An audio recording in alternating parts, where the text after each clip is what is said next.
तर मंडळी, आता अमेरिकेमध्ये फॉल सीझन चालू आहे आणि आमच्या बिल्डिंगच्या बाहेर पडल्या किती फॉलची झाड आहेत ते तुम्हाला मी आता दाखवते. हे समोरच बघा, मस्त असं झाड आहे आणि खाली सगळी पानं पडलीत.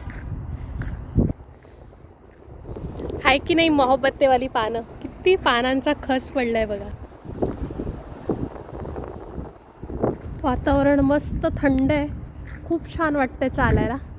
वाऱ्याच्या झुळकेबरोबर ती पानं खाली पडतात किंवा पाऊस, आता काल पाऊस पडला त्यामुळे सुद्धा भरपूर पानं खाली पडली आहेत. हीच ती हिरवी पानं आहेत ज्याचा कलर काही महिन्यांनी चेंज होतो. या झाडाचा अजून झाला नाही आहे, होईल काही दिवसांनी, पण याचा थोडी थोडी या साईडला बघा झाली आहेत.